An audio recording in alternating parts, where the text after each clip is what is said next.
Teman-teman, sebelum nonton jangan lupa ya klik like, subscribe, and share.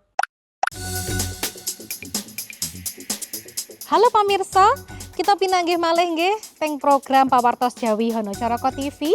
Pinanggih malih kalian kula Sheila Oktarina. Kathah informasi sampun kita rangkum lho kagem ngancani wekdal santai panjenengan. Antawisipun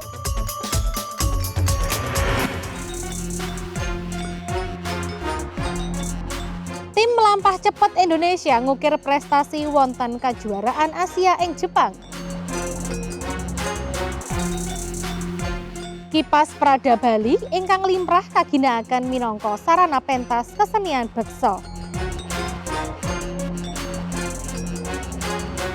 Jelajah budaya Tepangan Pasola Festival Adu Kawontenan saking Sumba. Pamirsa menika Pawartos Jawi.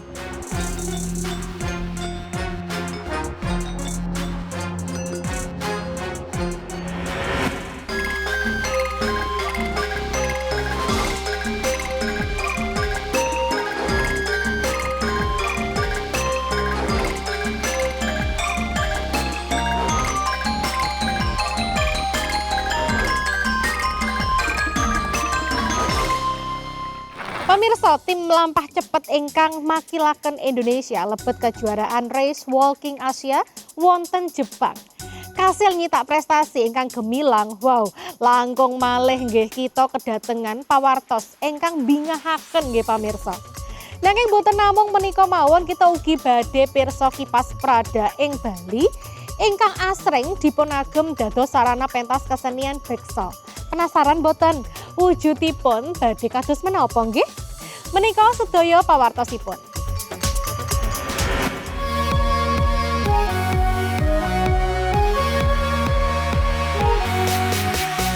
Pamirsa, tim melampah cepet Indonesia nggayuh prestasi gemilang wonten ajang kejuaraan Race Walking Asia ingkang dipun wontenaken ing Naomi Ishikawa, Jepang.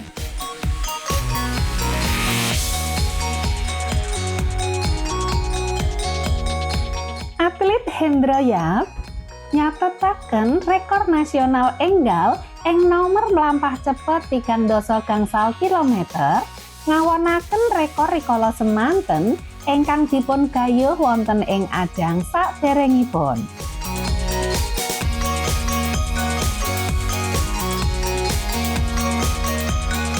Kejawi Hendro, 3 atlet sanesipun inggih menika Halida Ulfah, Bayu Prasetyo, lan Angga Septian Prasetyo kasil nyatetaken wekdal paling sae piyambak. Piyambakipun sedaya wonten nomor melampah cepet 2 kilometer. Ketiga atlet kasebat nedahaken penampilan ingkang sangsaya ngembang ngasta pengajeng-ajeng kagem kompetisi samangke.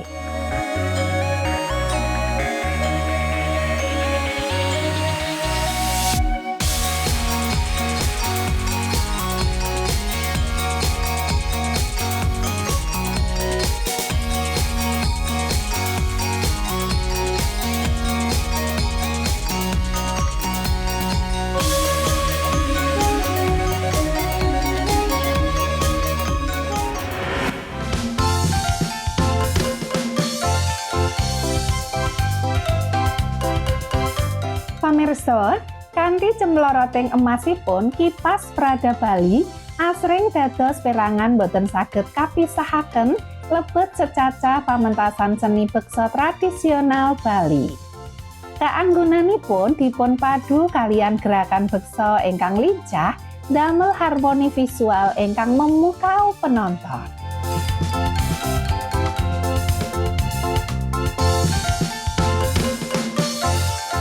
Kipas Prada piyambak kedamel saking kain ingkang dipun lapisi kalian emas utawi perak.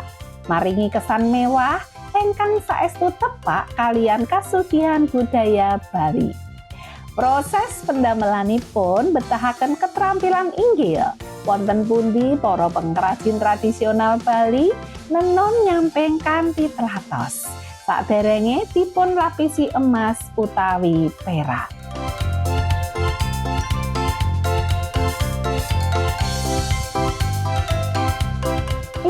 Sanesipun kipas menika diagem lebet beksan klasik Bali kados beksa legong, beksa kecak, lan beksa barong. Minangka sarana lebet ing pamentasan, kipas menika kagungan makna simbolis ingkang estu lebet sanget. Amargi kagungan fungsi kagem ngaturaken pesen lan criyos ingkang wonten ing saklebeting beksan Bali.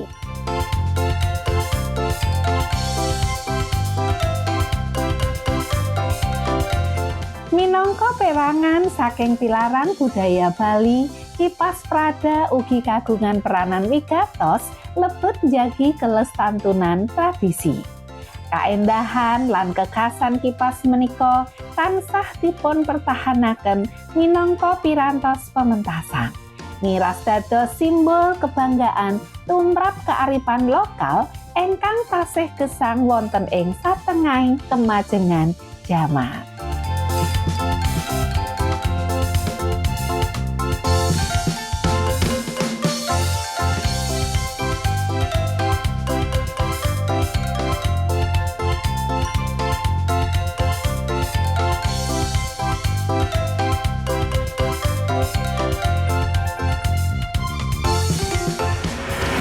Wah, para atlet saking Indonesia kasebat nedahaken performa ingkang tansah ngembang nggih pamirsa. Semoga wonten ing kejuaraan salajengipun piyambakipun saged mecahaken rekor enggal malih lan wangsul malih ngarumaken asma Indonesia wonten ing mata donya. Lan tentunipun kipas Prada Bali ingkang nembe mawon kita pirsani saestu elok nggih. Pancen saestu cocok kagem dipun ginakaken minangka sarana pentas tari. Karena kapirsan saestu mengkilat.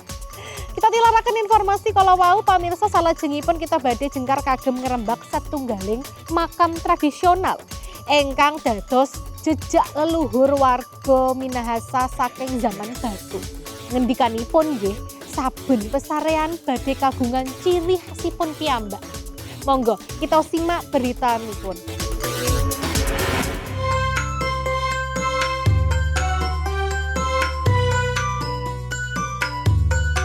Pamirsa, pesarean waruga ingkang jumeneng kokoh wonten tanah Minahasa nyimpen jejak peradaban leluhur wiwiting jaman Megalitikum.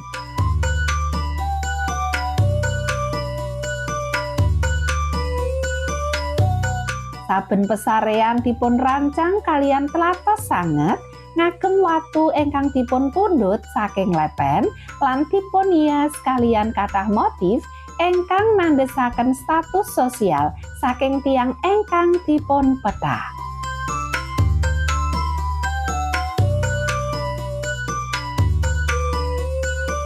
Layon limrahipun dipun papanaken lebet posisi ngringkuk, serupi janin lebet ing kandutan, ingkang nggambaraken filosofi piyambakipun sedaya bab gesang ingkang saklajengipun saksampunipun kasedan. Menika ngisyarataken pitedah ilmu jagat piyambakipun sedaya ingkang pitados wontenipun sesambetan kiat antawis pagesangan wonten ing donya lan akhirat.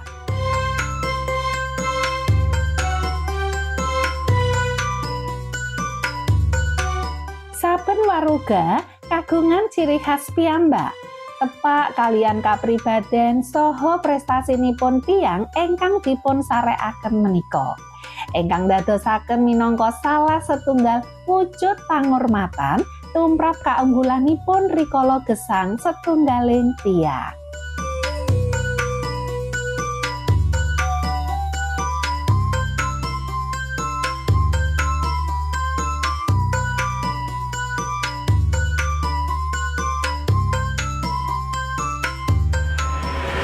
Wah, pesarean waruga kala wau pancen ketingal saestu benten saking pesarean ing saklimrahipun nggih. Lan mestinipun pesarean menika kagungan makna filosofi ingkang saestu lebet. Boten namung saking wujudipun mawon nanging ugi saking cara layonipun dipun sareaken. Pamirsa, sasampunipun pawartos Jawi badhe wangsul malih kanthi informasi menarik sanesipun.